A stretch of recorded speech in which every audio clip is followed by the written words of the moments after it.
Hey everyone, thank you for joining us for a new video with biomechanics expert and Mr. Universe, Doug Brignole. Doug, how you doing? Good. How are you, Mo? Very good, thank you. Today I want to talk to you about resistance curve. Can you define the resistance curve? Yes. Imagine a pendulum, right, hanging from the pivot. Let's say in a grandfather clock, you've got that pendulum and it swings like this. I mean, I don't know, today's generation maybe has never even seen a grandfather clock. Right. But I think it's known enough, right? So it's usually got a weight at the end of it and it swings. Right. Right. And the idea is that the swinging is keeping it going, right? That motion is essentially winding it, right? But there's also a mechanism that keeps hitting it so that it keeps swinging, right? If it didn't have that mechanism, it would eventually stop. Just like a park swing would eventually stop, right? Like pendulum, kids get off the swing, it's swinging. Eventually it slows down, boom, and it stays in the vertical position. That is called the base. That is, if you imagine a pendulum creating a curve, it's the lowest point of the part of the curve that is closest to gravity, closest to the resistance source. Okay. So imagine we're back to the pendulum again, not the park swing. And you take that pendulum and you move it to one side and you let it go. It'll eventually swing back to the neutral position, right? So if you move it to the 45-degree angle, and you could put a scale right there and measure how much force it's using to try to get back to the neutral zero position. And then you make a note of it. It's X amount of kilos, X amount of pounds, right? And then you take the arm and you move it so that it's horizontal, perpendicular to gravity, and you put the scale under it and you measure it. You would discover that it's got more weight, more effort, more force than it did at the 45-degree angle, approximately twice as much, right? Because this is halfway between 0 and 100%. This is the 100%. Horizontal, also known as perpendicular to gravity, is the 100% mark. If you continue moving that arm up and you get it so it's at a 45-degree angle up and you measure it, you'll discover that it's got the same amount of downward force that it did on the bottom half. A 45-degree angle here or above is the same. And if then you continue moving the pendulum over its pivot, you would again get to 0. Okay, so you might say, how does that work? And it works because of this thing called a moment arm. That's the physics term that's used. And that's the distance between the weight and the pivot as measured parallel to the direction of resistance.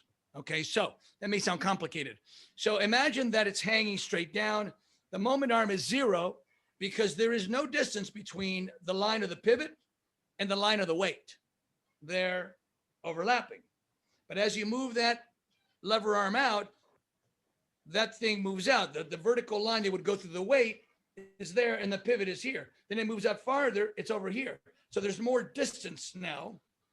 And then when we move up, it gets closer again. And then it gets to 0 again.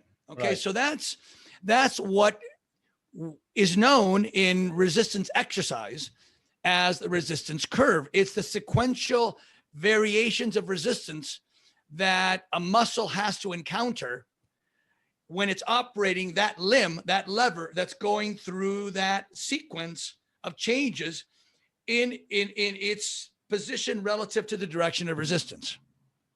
That's the definition of the resistance curve. So why it's important to understand the resistance curve?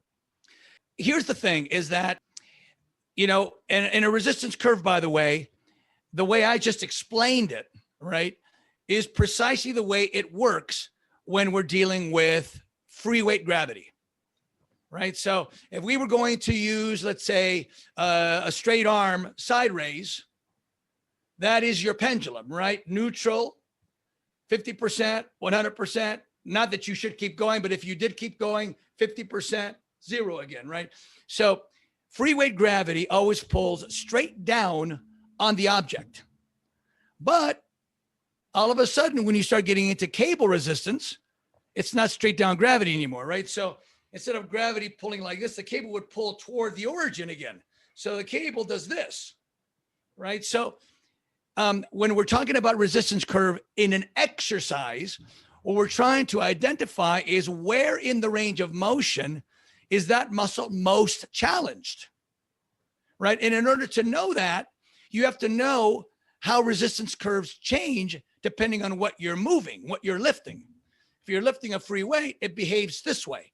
If you're lifting a cable, it behaves that way. If you're lifting something on a sled, like a 45-degree leg press, it behaves a different way. If you're doing something on a vertical instead of a sled, it behaves differently. If you're using a machine like a hammer machine where you plate load and the plates are being carried by a lever arm, you have to know where that lever arm is to know where it's greater or less. But the reason it's important, getting to your question, the reason it's important is because our muscles have something that's called a strength curve.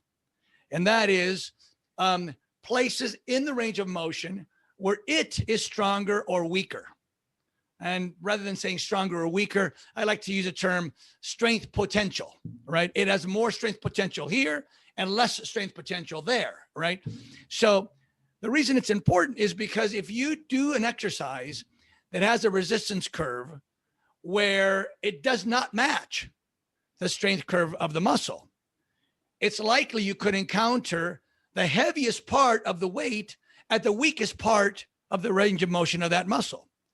And then where the muscle is stronger in its range of motion, this resistance curve is giving that muscle zero resistance, which is completely ridiculous because that's where you most need it, right? So that's when we talk about a resistance curve, keep in mind the resistance curve is outside your body. The strength curve is your body, right? So we're trying to match the resistance curve of the exercise, the mechanics, the physics of the exercise to coincide with the sequential strength changes of your body's strength curves.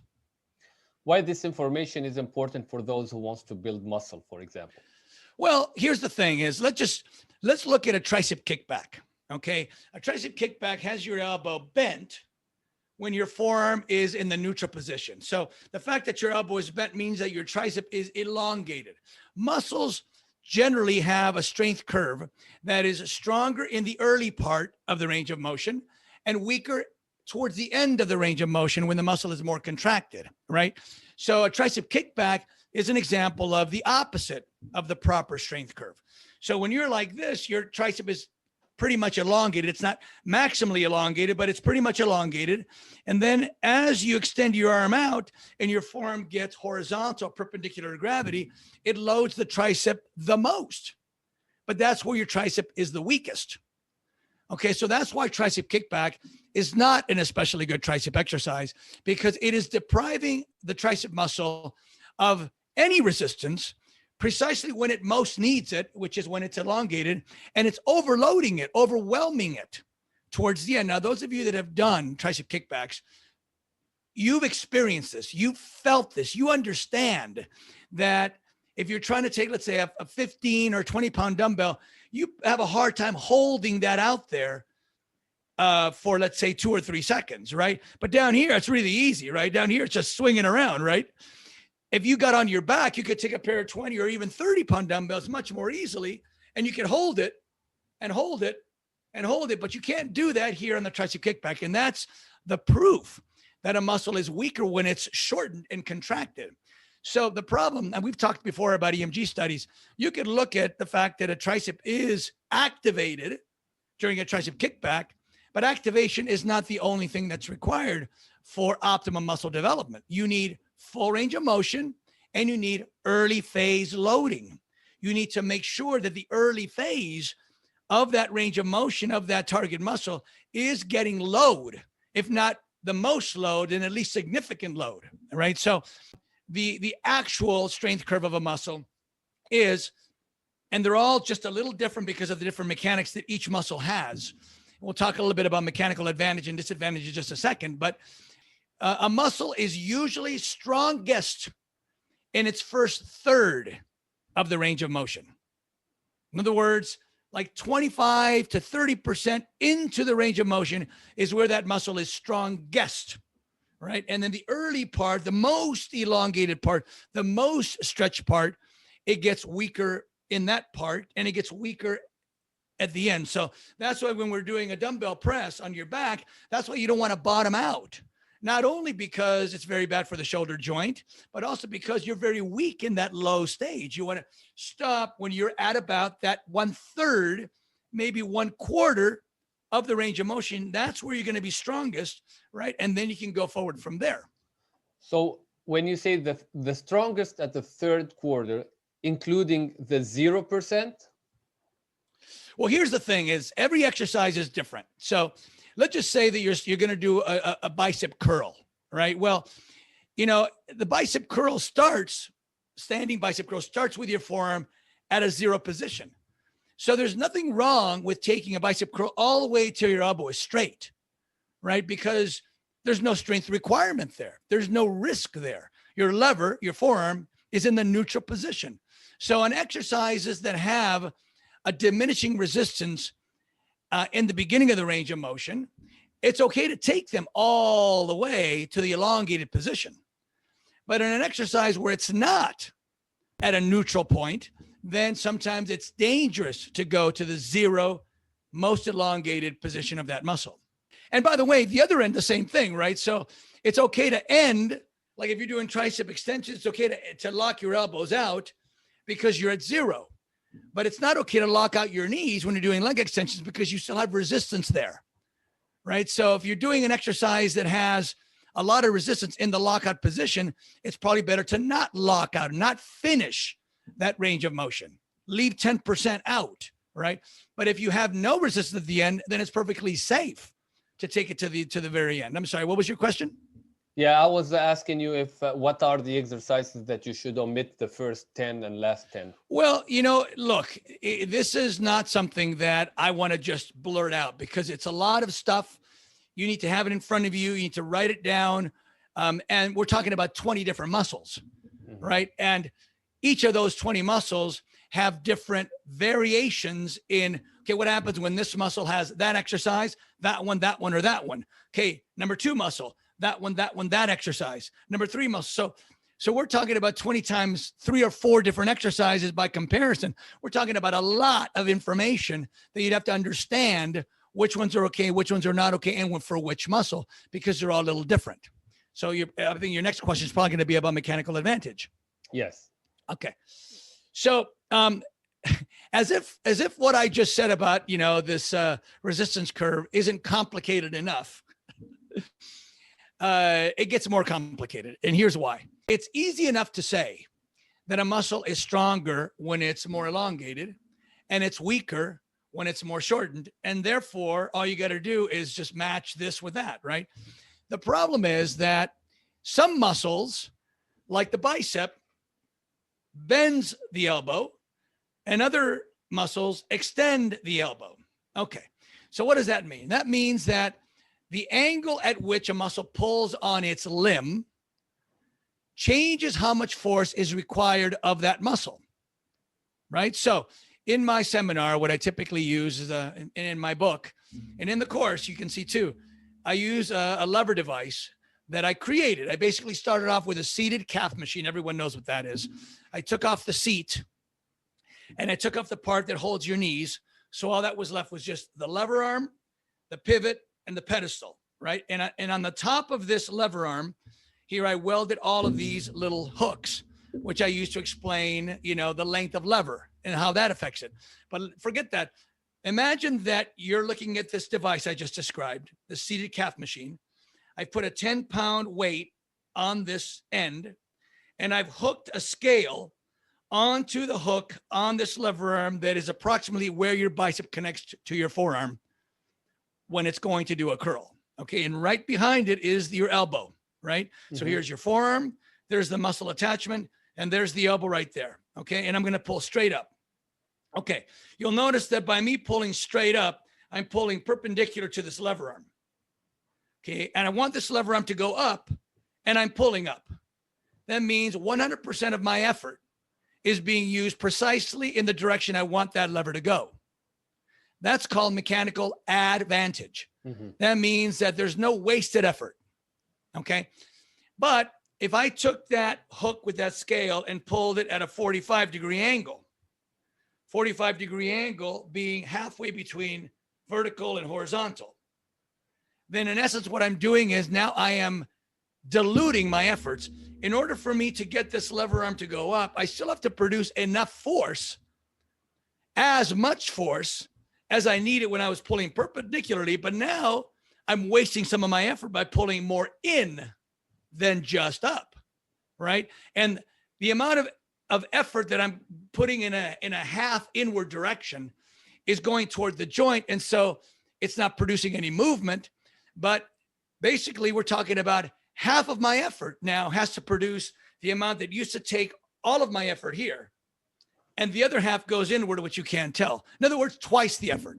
Right. I have to produce about twice as much force to make this lever arm or forearm go up when I'm not able to pull at it perpendicularly. I'm able pulling at it more at a diagonal. And then if I pull parallel to it or anything more and more parallel to it, I enter greater and greater degrees of mechanical disadvantage, which means that my efforts are going more percentage-wise in and less percentage-wise up, right? So if I'm pulling at about a almost parallel, let's say at a almost parallel, let's say a 10-degree angle to this thing, right?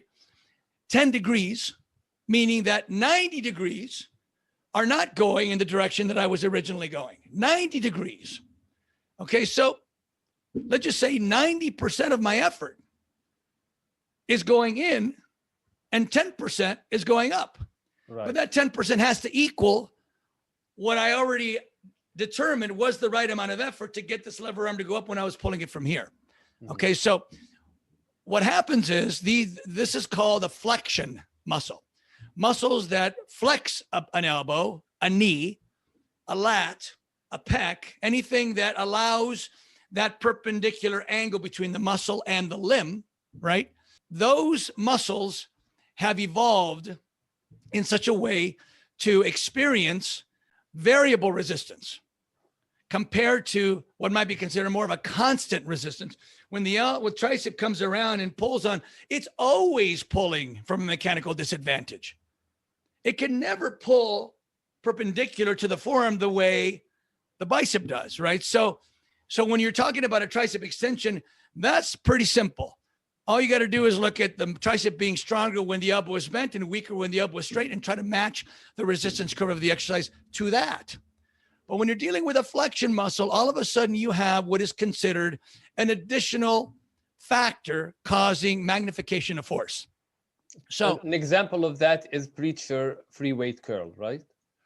Okay, so in other words, let's just say you were going to observe somebody doing a preacher barbell curl and you didn't understand about this mechanical disadvantage thing at all yet, right? You couldn't visualize their bicep crossing their elbow joint and connecting to their forearm when their forearm elbow is straight. You didn't understand that yet. But what you know is you look at it from the side and you say, oh, I see that the forearm has a starting position of being at a 45-degree angle.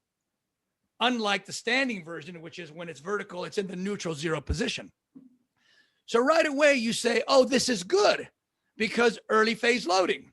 Ah, great. In fact, it would be even better if your arm was horizontal. Wrong. Because you have to factor in the additional force required because of the mechanical disadvantage. Remember, I showed you on that example, 90% of your effort was going in, not up.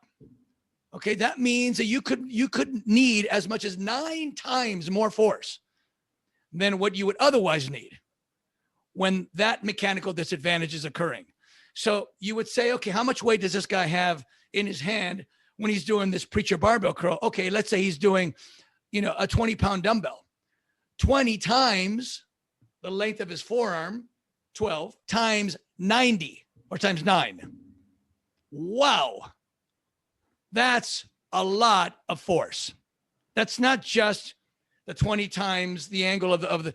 So that's why people tear their biceps on preacher barbell curls. Because when their arm is straight, their arm is bent and their forearm is vertical, it's 0. But as you go out like this, not only does you get mechanical increase of resistance because the lever is moving through the resistance curve, but you're also entering an increasing mechanical disadvantage.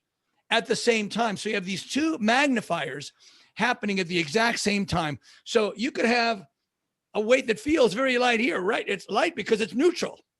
Your lever is neutral. All of a sudden you get this rapid, drastic magnification of force, so much so that you pop your bicep tendon.